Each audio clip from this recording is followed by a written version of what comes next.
Very important po topic natin na paano babawasan ang manas, ang varicose veins, ang vein circulation, napakahalaga nito.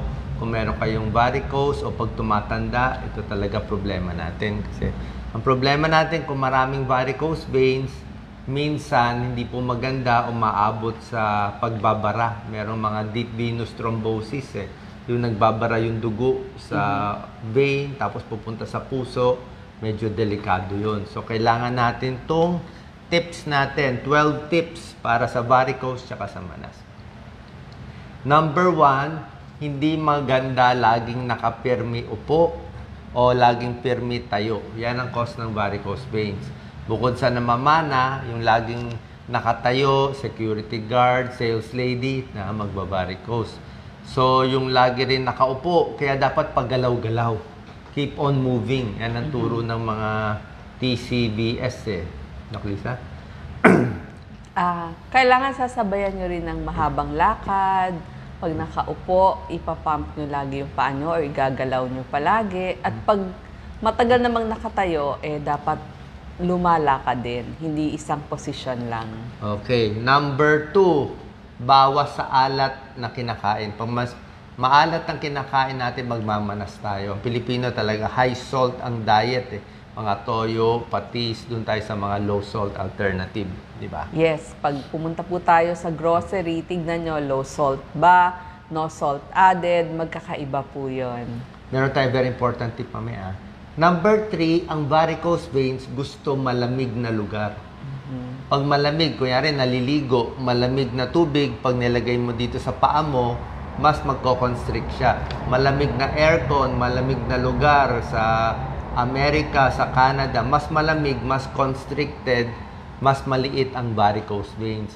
Mas mainit, mas hindi maganda, mas lumalaki yung varicose veins. So gusto niya yung klima ng mga Baguio, Tagaytay, at sa bundok. Tapos tama sinabi ni Doc Lisa, pumping. Number 4, pinakamahalaga sa varicose veins, laging nilalakad. Pumping. Kasi nga, pag pinapump mo yung binti mo, mas umaakyat yung venous circulation, yung dugo mas aakyat. So, dapat lakad ng lakad. Tapos, mas maganda, matigas ang binti. Itong binti natin, di ba? Yung mga babae, ayaw malaki ang binti, yung muscle.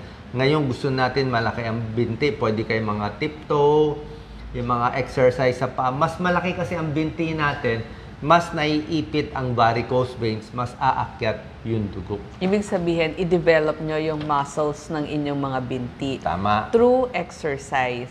Yes. Number 5, stretching. Napakahalaga din. Pag mas nag-stretch tayo sa katawan, mas maganda yung daloy ng dugo. Tapos pati stretching din ng paa para mas makalakad tayo. Kasi nga, kailangan galaw-galaw. Ang problema nga kasi, pag malaki varicose veins, pag naging stagnant o hindi gumagalaw yung dugo-dugo sa ugat natin, doon nagbabaray. So, gusto mo laging gumagalaw. Okay? Number 6, ito, napakahalagang tip para sa varicose veins. Elevate your legs. Okay? So, kung pwede, nakahiga kayo sa kama. Kung nakahiga kayo sa kama, tinataas ang paa. Dapat yung paa nakapatong sa unan, o yung iba, pinapatong sa dingding, mga gaya, 45 degrees, tapos nakahiga lang ng flat. Pwede mo gawin to 30 minutes sa tanghali.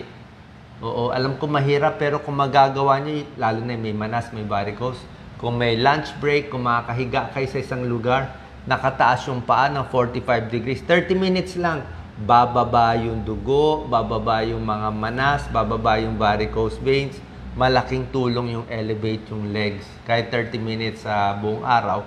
Tapos sa gabi, kahit ipatong na lang sa unan, dalawang unan, basta mas mataas siya dapat. Kung ito yung paa mo, mas mataas dapat sa puso. Para bumaba yung dugo. Hindi okay yung nakaupo, ganyan nakaupo ka, tapos nakataas ang paa mo, baliwala. Kasi yung puso mo, mas mataas pa rin Kailangan mas mataas yung paa kaysa sa puso. Para bumalik yung dugo mula sa paa papunta sa puso, ipapump sa kidneys, pag-pump sa kidneys, iihiin mo. Yun talaga ang secret na pangtanggal ng varicose veins, Doc Lisa. Yes, oo. Pwede rin po sa sofa, nakahiga kayo, patong nyo dun sa backboard or kaya headboard ng inyong kama, pwede ho yung mga patungan ng inyong paa. Number 7, yung compression stockings, napakahalaga. Kung may varicose veins, may nabibili compression stockings sa mga drugstore, sa bangbang, sa online, Sa mga marami. department store and online. Sa online, marami. So, yung tunay na compression stockings, yung medical grade, yung pang-doktor talaga na binibigay, pang varicose veins, merong sikip yan eh. May sikip na mild lang ang sikip sa beginner, mga 15 to 20 millimeters mercury konting sikip para sa baguhan. May 25 na ang millimeters mercury, mas masikip. Meron yung pinakamasikip, 35 to 40, talagang masikip na masikip kung malala yung varicose vein. So, sinasanay unti-unti. Ako, marami ako nitong compression stocking. Sinusuot to pag matagal nakatayo, pag magta-travel ng malayo, sasakay ng airplane, long car ride, kailangan itong compression stockings para at least maipit yung paa at binti lang, paa at binti para hindi mamaga yung varicose. May nabibili na yan. Medyo mahal lang. Number 8, tigil sa sigarilyo. Kasi sigarilyo, masama talaga sa ugat yan. Tigil din sa alak. Alak at sigarilyo, masama sa artery, sa vein natin, lalong titigas, hindi gaganda ang blood flow. Number 9, kailangan bawas din sa stress. Kasi kung marami tayong stress na iniisip, siyempre, di ba, lalo lang tataas yung cortisol level eh. So, relaxation, deep breathing, hinga malalim, 'di ba? Para gumanda din yung oxygen sa katawan, yung oxygen sa dugo, napakahalaga no. Number 10, kumain ng pagkaing mataas sa omega-3 fatty acids. Ano yung mga omega-3 fatty acids? Isda, salmon, tuna, sardinas, bangus, sari-saring isda, at omega-3 fatty acids, yung mga fish oil kasi gumaganda ang daloy ng dugo sa omega-3 fatty acids, bumababa ang cholesterol, maganda sa blood pressure, at iwas sa heart attack, di ba? Kasi mga vein health natin to, Doc Lisa. Yes, basta yun pong pamilya ng mga dilis, tamban, tunsoy, galunggong, yan po yung mga pagkaing mayayaman sa omega-3 fatty acid. Laman dagat. Meron daw siyang compression stockings, bigay ng PGH, tama po. Lalo Good na sa, po. yung tinuro ko, yung taas paa, yung talaga pinakamaganda, yung taas paa, yung compression stockings. At itong number 11, sobra ganda, masahe. Kung kaya nyo magbayad, meron kayong kakilala o meron kayong mura na nagmamasahe, pwede magpalitan na lang kayo. Massage yung nakahiga yung pasyente, tapos yung paa tinataas. Kung ito yung paa, pag ito yung paa ng pasyente, tinataas pag ganyan. Pataas po yung pagmasahe ang ibig sabihin. Mula paa, binti, hita, pataas lang ang masahe. Wag pabaliktad, wag papunta dun sa pag ginanyan mo, talampakan. pababa, baka maipit yung ugat, pumutok pa yung ugat mo. Kasi yung ugat pataas yung vein pataas yan So pataas lang lahat, pataas, walang stop dito lahat. Mababawa, lalo na kung naka-elevate yung paa. Kung naka-elevate yung paa, mas maganda, pataas ng pataas. Ganun lang ginagawa. Pag nagmamassage, hinihilot yung, kahit di naman sobra lakas, moderate lang. Sa binti, sa hita, pataas ng pataas. Yung paghagod, pataas. Going to the heart. Yes, yun naman sabi ko. Pag inipit mo siya, hinagod mo siya, yung mga manas, yung mga tubig sa katawan, babalik sa puso, pupunta sa kidneys, iihiin mo. Pag ihi mo, tapos na problema. Diba? Maginhawa na, relax na yung ugat mo, hindi na galit ng galit. Bawas na yung manas mo. Pag iniwan mo yung manas yan, hindi mo tinasang paa, hindi mo na massage. Next day, pagising mo, manas pa rin. Pamaga na maga yung paa, may komplikasyon. Magsusugat, mangangati.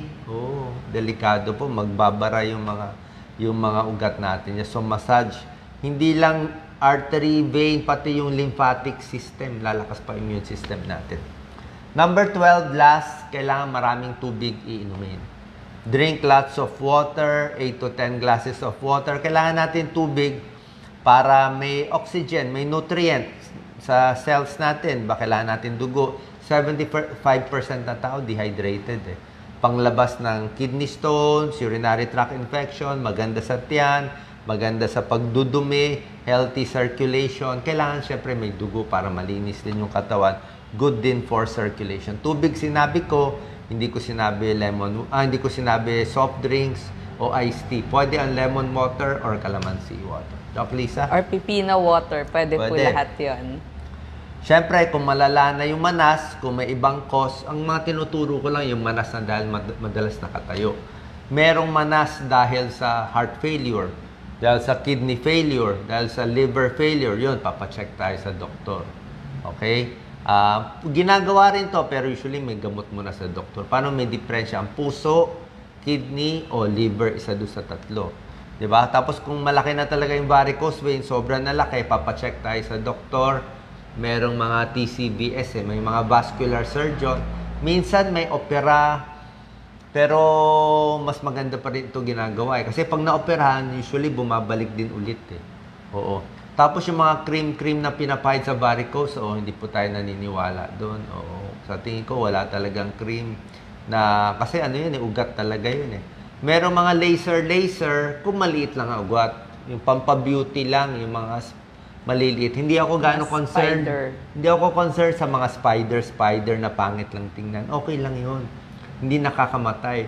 Ang nakakamatay yung malaking ugat. Yung galit na galit ang lalaki.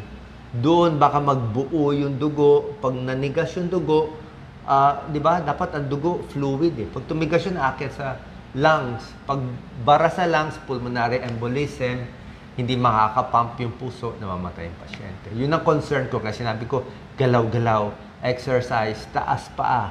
Lalo na pag lumuluwag na yung mga ugat natin sa paa. Important po to lalo na sa senior. Ito talaga pampahaba ng buhay natin. May nakikita ko minsan, manas na Delikado. Final words, please.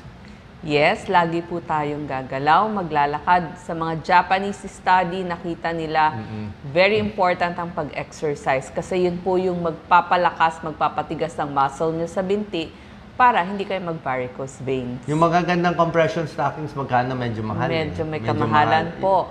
Yung nabibili ko, 1,600 Ano ba yun? Terrafirm, yung akin.